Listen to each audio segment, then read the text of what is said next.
Hey everybody, how you doing? This is a late stream, but I promised the viewer I would have a vlog to answer their question.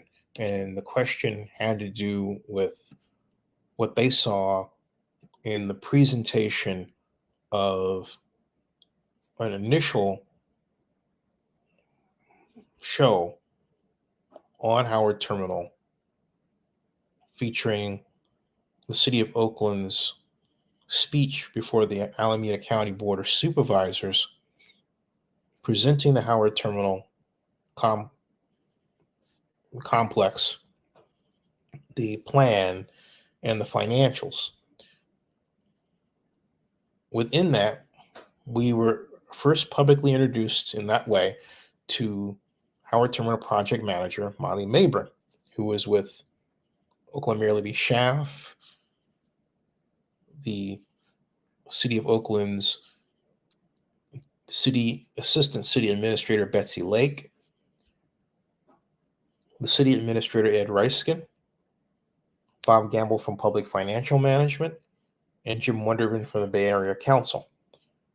That was the city team. In all, the team as a whole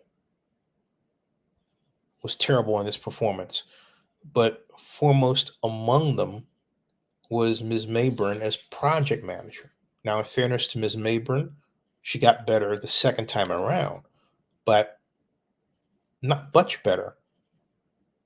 And this presentation that I showed you was a critical one because she is the project manager, or she's since left, of what was Oakland's largest economic development project in its history, arguably, at the time.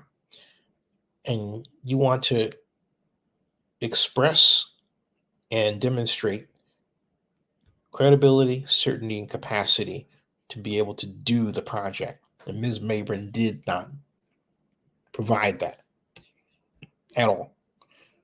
And so it was a major turning point, an unfortunate something to happen. And so my fan wrote this. He wrote, he or she, I believe it's a he though, wrote, Zennie, my man, this was a great one. I remember watching this meeting and nodding off a few times because of the ums and uhs and weird silences. I couldn't believe that she started that presentation the way she did. In your opinion, was this Molly just phoning it in?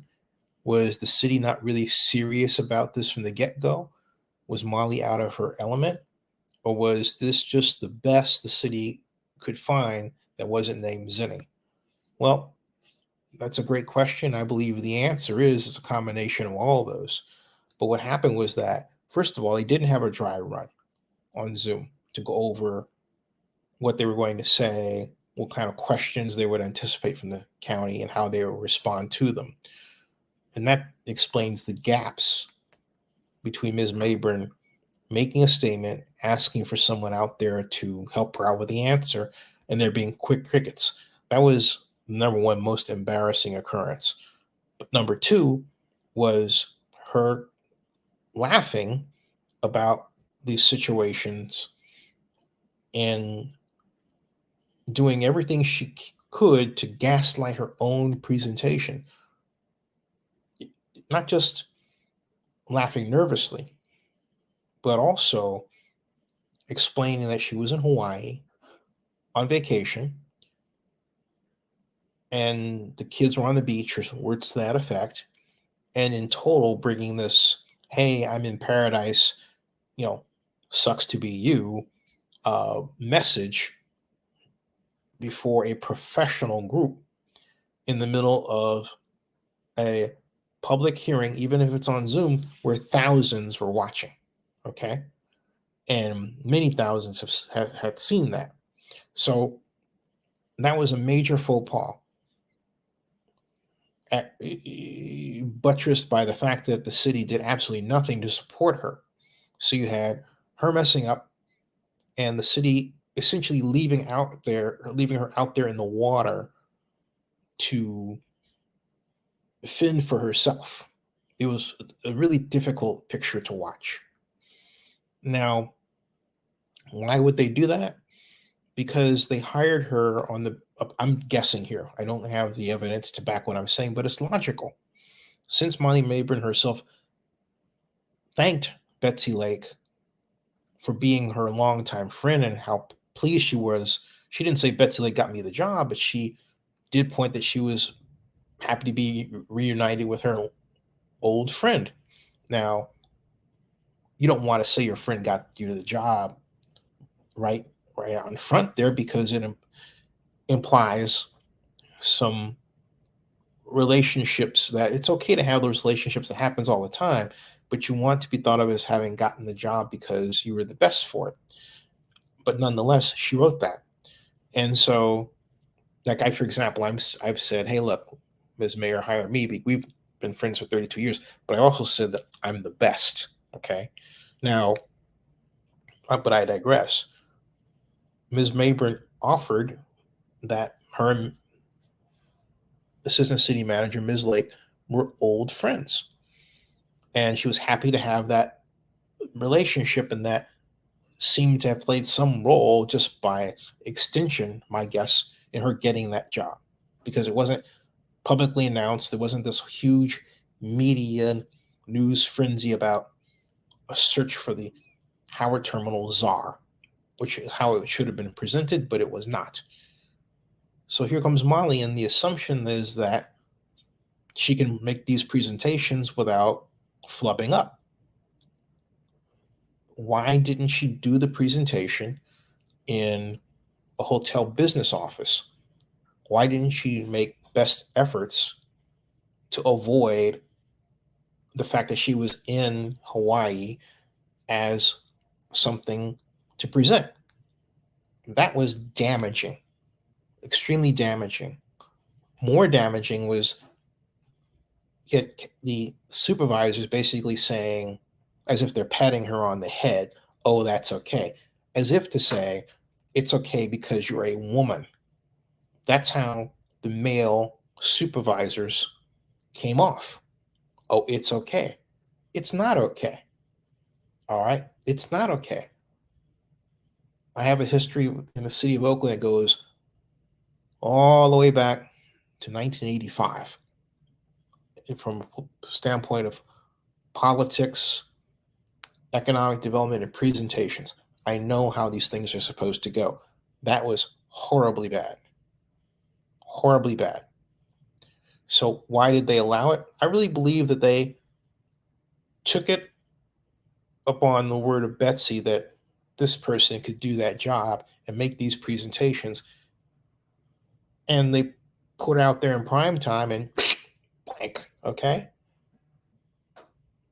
so that's why what I think happened there. And the other part of the gentleman's state question was Molly just phoning it in? Well, she was literally phoning it in because she was on vacation. Let's get that out of the way. She let everybody know, hey, look, I'm on vacation. So you have to coldly say, yeah, she was phoning it in, because she was telling you, I'm checked out here. I'm happy to be in Hawaii, and too bad you're not here.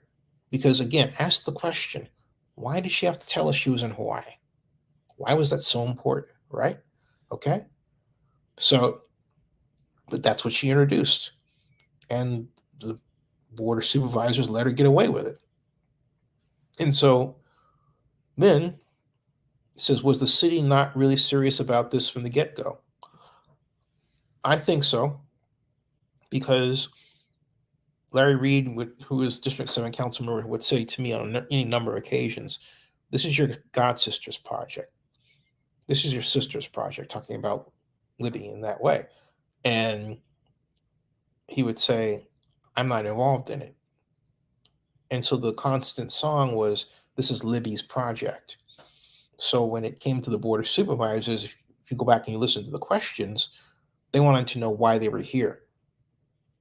And because the city presenters had, in total, basically zero confidence in their ability to explain the project, they didn't even have the simple simple energy to say, we're here because we're trying to keep the A's in Oakland, and we believe this facility will do it, but it's also designed to serve the needs that we have for convention space and event space, as well as a key space to build our tourist business.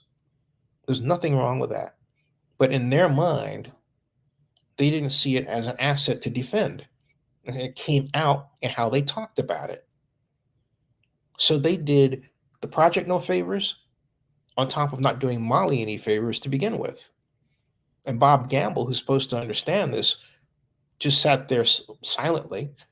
And the person that Molly called on, and Century Urban had screwed up the numbers to begin with, but Molly didn't know enough to recognize that, and she was calling on them. For example, and I say this again, Molly said that there was $7.6 billion to be built within a 7-year period, right?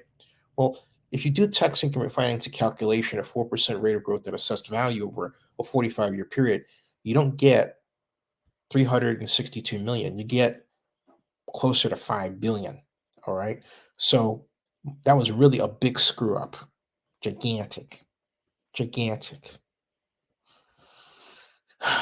Now, Century Urban is going to say, well, they still have the downtown redevelopment they're paying for. Well, but it's only 53 million.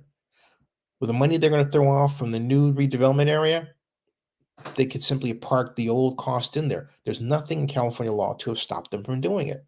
Nothing. It's a matter of just thinking creatively. So then he says, was this the best the city could find that they were named Zennie? They didn't ask me. It wasn't that they couldn't find me. I was there. They don't want someone who can do the job in a way that they view as intimidating intellectually. Whereas when I went to the convention of the American Planning Association in New York in '88, the Port Authority of New York Board of Commissioners are all Jack Bull smart. They knew the answers. They were quick with the answers. They listened attentively. They were true public officials. Okay. They demonstrated the credibility, certainty, and capacity necessary to say, we are the people responsible for the Port Authority of New York and New Jersey. All right. That's how you should take these jobs. And it's a major crisis, as far as I'm concerned, that we don't have people who act like that today. Okay. So that's my answer there. And I look forward to your questions and other questions. And thank you for asking. And have a great rest of the day. Subscribe to Zennie62 on YouTube. Like and subscribe. And please share this presentation and bookmark oaklandnewsnowblog.com. Thank you.